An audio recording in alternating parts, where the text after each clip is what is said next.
মাহি আঁকতে আঁকতে বলে, তুমি আমার ক্যানভাসে এসে এর সৌন্দর্য আরও বাড়িয়ে দিয়েছ। আমি তো স্নিগ্ধ করই গাছটার নিচে ফুলের সমারোহর চিত্রে ফুটিয়ে তুলছিলাম মাত্র। তখনই এক বেগুনি পরীর আবির্ভাব। এই যান্ত্রিক শহরে গোলাপ বেলির মতো কিছুটা কৃষ্ণচূড়াকেও প্রাধান্য দেওয়া হয়, কিন্তু করই ফুলের সৌন্দর্য সবাই বুঝতে পারে না। করই ফুলও যে মুগ্ধতা ছড়াতে পারে তা সবাই বোঝে না। অবশ্য গোলাপ ছাড়া অন্য ফুলের প্রাধান্যও কম দেখা যায়। আদিরা চিত্রর দিকে মুগ্ধ দৃষ্টিতে তাকিয়ে আছে। মাহি আদিরার মুগ্ধ দৃষ্টি দেখে বলে, আমি তো চিত্রটা দেখে দেখে আঁকলাম, তবে দাভাই এটা না দেখেও শুধু ফিল করে আঁকতে পারবে। চেহারা আঁকতে ছবি দেখতে হয়, কিন্তু প্রকৃতি আঁকতেও আমার সেটাকে সামনে রেখে আঁকতে হয়, নয়তো খুঁতখুত লাগে। দাভাই এটা আঁকলে কল্পনা করে বা মাত্র 1-2 বার দেখে এঁকে ফেলতে পারত। আদিরা উচ্ছ্বসিত হয়ে বলে, তুমিও দারুণ আঁকো। চিত্রটা দেখে আমি অনেকবার অবাক হয়ে গেছি। এত সুন্দর হচ্ছে বলার মতো না। তোমরা কি ছবি আঁকা শিখেছো? মাহি দীর্ঘশ্বাস ফেলে বলে, না, আমি দাভাইকে দেখে শিখেছি। আমার বাবাও খুব ভালো ছবি আঁকতে পারতেন, কিন্তু তার রং হারিয়ে গেছে। তার ক্যানভাস শূন্য থাকে এখন। দাভাই ছোটবেলায় অনেক আঁকত, আর বড় হয়েও তার আঁকা অনেক চিত্র দেখেছি। দাভাই এখন ছবি আঁকে খুব কম, সে নিরালায় ছবি আঁকে। যাই হোক, আমার আর একটু বাকি আছে, ফুলগুলোতে আর একটু রং দিব। আদিরা দাঁড়িয়ে দাঁড়িয়ে বাকিটুকু আঁকা দেখে। ছবি আঁকা হলে মাহি ও আদিরা ডিপার্টমেন্টের একটা রুমে ছবিটা শুকাতে রেখে আসে। তারপর ওরা স্টেজ যেখানে সাজানো হচ্ছে সেখানে যায়। ওরা ঘুরে ঘুরে দেখছিল, তখনই সেখানে মৌমি এসে হড়বড়িয়ে বলে, তোমাকে আমি কত খুঁজলাম জিওলজি ডিপার্টমেন্টে। আদিরা, কই ছিলে? জলদি চলো, তোমাকে লাস্ট টাইম প্র্যাকটিস করতে হবে, তো কোনো ব্ল্যান্ডার করা যাবে না। মাহি মৌমিকে হুট করে জড়িয়ে ধরে বলে, আপি, ইস, তোমাকে ব্লু শাড়িতে কি সুন্দর লাগছে গো। আমি তো ক্রাশ খেয়ে গেলাম। তাহলে জিজু কি পরিমাণ ফিদা হবে ভাবো তো। মৌমি মাহিকে জড়িয়ে বলে, থাঙ্কো মাহি বাচ্চাটা, তোমাকে তো পুতুলের মতো লাগছে। শাড়ি পরলে না কেন? মাহি মুখ লটকিয়ে বলে, শাড়ি কে পরিয়ে দিবে বলো তো? আমার মা। বাদ দাও, আতু কি ডান্স করবে নাকি? মৌমি হাস্যোজ্জ্বল প্রতিউত্তর করে। হ্যাঁ, তোমার ভাইয়ের সাথে। মাহি উচ্ছ্বসিত হয়ে বলে, ওয়াও, গ্রেট। আদিরা তো হতভম্ব। মার্শাদ মাহির ভাই এটা জানতে পেরে আদিরা তাজ্জব বনে যায়। আদিরা হতভম্ব হয়ে বলে, উনি তোমার ভাই? কিন্তু মাহি ভ্রু নাচিয়ে জিজ্ঞেস করে। কিন্তু কি? আদিরা মুখ ছোট করে বলে, কিছু না, যাই আমি। হ্যাঁ, নাচ তো বাধ্যতামূলক করতেই হবে, কিছু করার নেই। থাকো তুমি। মৌনি আপু, চলো। আদিরা মৌমির সাথে চলে গেলে মাহি দাঁড়িয়ে দাঁড়িয়ে স্টেজে লাগানো ফুলের কম্বিনেশন দেখছে। এই মেয়ে, তুমি আজও শার্ট প্যান্ট পরেছো? আকস্মিক পুরুষালী কণ্ঠস্বরের ধমকে ঘুরে তাকালো মাহি। তীক্ষ্ণ নয়নজোড়া কণ্ঠস্বরের অধিকারী পুরুষটিকে দেখছে। মাহি ভ্রুকুচকে বলে, তো পুরুষটি তার সোচ্চার করা কণ্ঠস্বরে বলে, আজ একটা অনুষ্ঠান আর তুমি এইসব পরেছো? শাড়ি পরলো পারতে, আর শাড়ি না থাকলে বলতে আমাকে। রাগে কটমট করে ওঠে মাহি। বলে কিনা শাড়ি নেই তার কাছে। মাহি খলবলিয়ে বলে, ও মিস্টার, শাড়ি কিনতে চাইলে আমি যত ইচ্ছে কিনতে পারি। আপনারটা নিতে যাবো কেন? আপনার কেনার শাড়ি আপনি আপনার বউকে পরায়েন। আপনার ভবিষ্যৎ বউকে সারাদিন শাড়ি পরিয়ে নিজের সামনে সং সাজিয়ে রাখবেন, তাও আমাকে বলতে আসবেন না। যান, ফুটেন এখান থেকে। আলতো হাসলো পুরুষটি। পরক্ষণেই বাঁকা হেসে বিড়বিড় করে বলে, তুমিই হবে এই আনাপ ইকবালের বউ। তখন সারাদিন 24 ঘন্টা শাড়ি পরেই বসে রাখবো মেয়ে। মাহি কান খাড়া করে আহনাফের বিড়বিড় করা বুলি শুনতে চাইল, কিন্তু মাঝের দূরত্ব কয়েক হাত হওয়ায় তা সম্ভবপর হলো না। মাহি তীক্ষ্ণ নজরে আহনাফকে দেখে নিয়ে জিজ্ঞেস করে, আই, আপনি বিড়বিড় করে কি বলছেন? আপনি মানুষটা এত বিড়বিড় করেন কেন বলেন তো? আহনাফ হেসে পকেটে হাত গুজে বলে, তুমি কৌতূহল দেখাও তাই। সেসব বাদ দাও, আমি সুমিকে বলছি তোমাদের জন্য শাড়ি ও শাড়ি পরার ব্যবস্থা করতে। মাহি ক্ষিপ্ত হয়ে বলে, না, এই কাদা বৃষ্টির মধ্যে আমি শাড়ি কখনোই পরবো না। আমার এমনিতেও শাড়ি পরার অভ্যাস নেই। আই আই আপনি চট্টগ্রাম থেকে এখানে কেন এলেন? আমাকে জ্বালাতে? আমার ভাইটাও যে কেন আপনি বলতে সব ছেড়ে ছুড়ে চলে এলো। আপনার দুটোই হচ্ছে মাথা মোটা।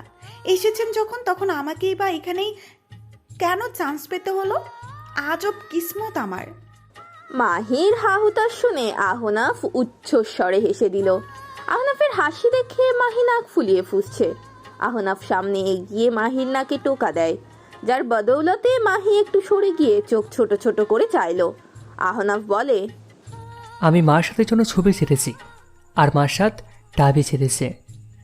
1 বছর লস হলেও আমরা 2 বন্ধু একসাথে আছি এবং নিজেদের পছন্দের সাবজেক্টে, তাই আমাদের কোনো আফসোস নেই। মাহি কিছু বলল না। তার ফোন বেজে উঠলে সে কথা বলতে বলতে আশেপাশে দেখে। সামনে আর এক বান্ধবীকে দেখে আহনাফকে হাতের ইশারায় বিদায় জানিয়ে চলে যায়। আহনাফ মুচকি হেসে স্বগতোক্তি করে, তোমার নীর আমার তবে মাই পাখি। প্র্যাকটিস শেষ করে আদিরা চিন্তায় অস্থির হয়ে যাচ্ছে। এর আগে ও কখনো স্টেজে নাচ করেনি। স্কুলে একবার স্টেজে কবিতা আবৃত্তি করে দ্বিতীয় হয়েছিল যদিও। তার চিন্তায় জোর খিদে পাচ্ছে। পাশে রাখা পানির বোতল থেকে বারবার পানি পান করছে সে। মার্শাদ দূর থেকে সেটা লক্ষ্য করে নীরবে হাসছে। স্টেজ পারফরমেন্স আরও 2 ঘন্টা পরে। এর আগে কয়েকবার লাস্ট ফিনিশিং দেখানো হবে। আদিরাকে স্বস্তি দিতে সেখানে মাহি আসে। মাহি এসে মার্শাদকে জড়িয়ে ধরে। মার্শাদও ছোট বোনকে আলতোভাবে নিজের সাথে আগলে নেয়। মাহি মার্শাদের কাছ থেকে একটু দূরে সরে গিয়ে অভিমানী কণ্ঠে বলে, দা ভাই তুমি পচা, কাল বাসায় গেলে কিন্তু আমার সাথে দেখা না করেই চলে এলে। আমি জানতে পেরে খুব রাগ করেছি তোমার উপর। মার্শাদ মাহির চুল হাত দিয়ে ঠিক করে দিয়ে আদুরি সুরে বলে, তুই তো ঘুমোচ্ছিলিস পাখি, দাদি বললো মেডিসিন নিয়ে ঘুমিয়েছিস, তাই আর জাগায়নি। মার্শাদের জবাবে মাহি মুখ ভার করে বলে, রাতে থেকে আসতে পারতে, আমি তো এত জলদিও ঘুমাইনি। তুমি গিয়েছিলেই রাত করে, রাতে তো থেমে থেমে বৃষ্টিও হয়েছে, থেকে আসতে রাতটা। মার্শাদ মলিন কণ্ঠে বলে, না রে, আমার সাধ্য থাকলে আমি বহু দূরে চলে যেতাম, তোরা দাদির জন্য পারি না। 3 বছর আগে সেখান থেকে শূন্য হাতে অনেক কিছু ছেড়ে চলে এসেছিলাম, জানি না কখনো ফিরবো কিনা। বাবা তো বাবাই, সে তার নিজের দুনিয়াতে ব্যস্ত। মাহি প্রতি উত্তরে কিছু বলবে তার আগেই মার্শাদ থামিয়ে দিয়ে বলে, ওর বান্ধবীর কাছে যা, বেচারি নার্ভাস হয়ে বারবার পানি খাচ্ছে, দেখ গিয়ে সেন্স হারালে প্রবলেম হয়ে যাবে কিন্তু। মার্শাদ সেখান থেকে চলে যায়। মাহি দীর্ঘশ্বাস ফেলে আদিরার কাছে যায়। আদিরা মাহিকে দেখে হড়বড়িয়ে বলে, মাহি আমার না খুব চিন্তা হচ্ছে, হাত পা ঘেমে যাচ্ছে, বারবার গলা শুকিয়ে যাচ্ছে আর খিদেও পাচ্ছে। আমার মনে হচ্ছে আমি পারফর্ম করতে পারবো না, খুব ভয় হচ্ছে। মাহি আদিরার মন ডাইভার্ট করতে উচ্ছ্বাসিত হয়ে বলে, সেসব পরে দেখা যাবে, আর আমার ভাই সামলে নিবে। আগে তুই বল, তুই পারফরমেন্স কি ড্রেস পরবি? গানের সাথে মিলিয়ে পড়িস। আদিরা পাশ থেকে একটা ড্রেস বের করে মাহিকে দেখিয়ে বলে, এটা তোমার ভাইয়া দিয়ে বললো নাচের জন্য পড়তে। মাহি ড্রেসটা হাতে নিয়ে এক দৃষ্টিতে তাকিয়ে আছে। সাদা রঙের জর্জেটের লং ফ্লোরাল কুর্তি, সাথে পাজামা ও ওড়না, সব শুভ্রতায় রাঙানো। মাহির চোখের কোণে জমে ওঠা জলের বিন্দু আঙুল দিয়ে মুছে ফেলে। তারপর ঠোঁটে জোরপূর্বক হাসি টেনে মলিন কণ্ঠে বলে, ড্রেসটা খুব সুন্দর, তোকে খুব সুন্দর লাগবে, একদম এক পরীর মতো। মাহি ড্রেসটা আদিরার হাতে দিয়ে চলে যায়। আদিরা মাহির চোখের কোণে জলে জমে ওঠা অশ্রুকণা দেখেছিল। হুট করে হাসি খুশি মেয়েটার মনে আশার ঘিরে এলো কেন তা তার বোধগম্য হলো না। শেষ সময়ের প্রস্তুতির সময় মার্শাদ আদিরাকে বলে, শোনো, তুমি স্টেপ ভুলে গেলেও টেনশন করবে না, আমি যেই ফ্লোতে যাব তুমিও সেই ফ্লোতেই যাবে, না পারলে আমি আস্তে করে করে বলে দেবো, বুঝেছো? আদিরা মাথা নিচু করে ঘাড় নাড়ায়। মার্শাদ স্বস্তির নিঃশ্বাস ফেলে স্টেজের পেছন দিকে গিয়ে গান সেট করার ডিরেকশন দিতে চলে যায়। তখন সেখানে সামিরার আগমন ঘটে। সামিরা এসে আদিরার চারপাশে একবার ঘুরে এসে তাচ্ছিল্যের সাথে বলে, কাককে পেখম লাগালে কাকই লাগে। আমিও দেখব কি ডান্স করো স্টেজে, পুরো অডিয়েন্সের হাসির পাত্র হবে তুমি। আদিরার নার্ভাসনেস যেন আরো বেড়ে গেল। মাহি তখন আদিরার থেকে কিছুটা দূরে ছিল। মাহি এসে সামিরাকে হাসি মুখে সুন্দর করে বলে, আহ সামিরা আপু, বাদ দাও না আতুরের পারফরমেন্সের নিয়ে। তোমাকে ভাবতেও হবে না, তুমি নিজের পারফরমেন্সে ধ্যান দাও তো বেটার হবে। আতুরটা দাবায় সামলে নিবে, রিল্যাক্স। সামিরার আগে কটমট করে বলে, তোমাকে এখানে কে আসতে বলেছে? তুমি যে আমাকে একটুও পছন্দ করো না তা আমার জানা আছে, but I don't care about you. Mahi মুচকি হেসে বলে, but I care about you my dear Samira আপু। দেখো দেখো, অধিক চিন্তার কারণে তোমার চেহারায় রিফ্লেক্স পড়ে যাচ্ছে, দিন দিন বার্ধক্যের দিকে ধাবিত হচ্ছ। অপমানে দগ্ধ সামিরা তৎক্ষণাৎ স্থান ত্যাগ করে। মাহি দাঁত কেলিয়ে হাসে। আদিরাকে উদ্দেশ্য করে বলে, চিল আদু, একদম রিল্যাক্সে থাক, সব পারফেক্ট হবে। আদিরা প্রত্যুত্তরে মলিন হাসল। স্টেজে কয়েকটা পারফরমেন্সের পর নাচের জন্য স্টেজে মার্শাদ ও আদিরাকে ডাকা হলো। দুজনেই পরনেই সাদা আউটফিট। সাউন্ড বক্সে জুবিন নটিওয়ালের গান বাজছে।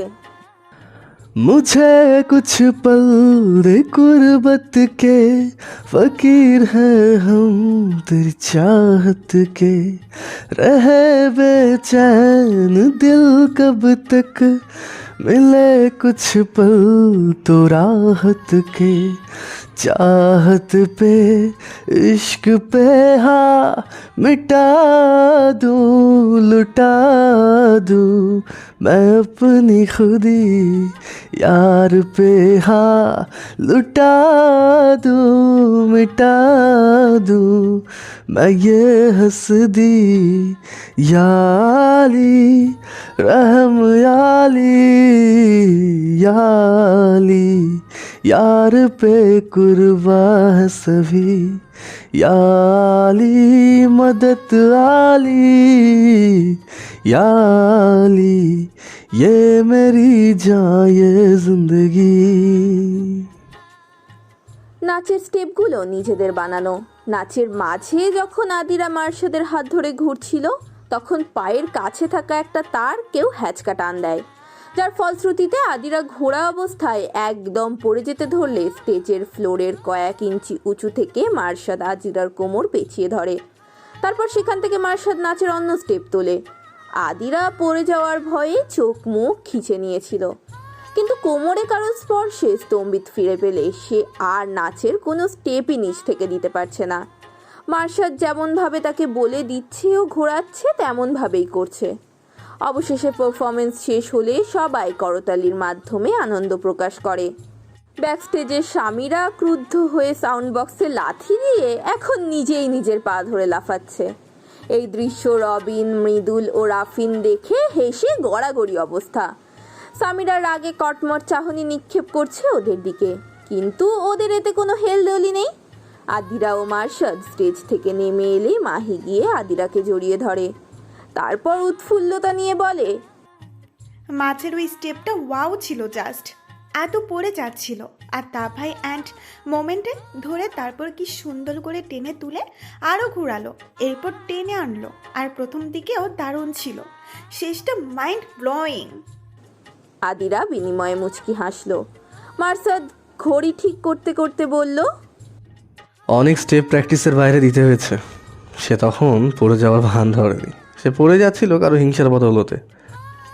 মার্শাদ আর চোখে পায়ে হাত দিয়ে বসে থাকা সামিরার দিকে তাকিয়ে বলল। মাহি ও আহনাফ সেই দৃষ্টি অনুসরণ করে বুঝে গেল ব্যাপারটা।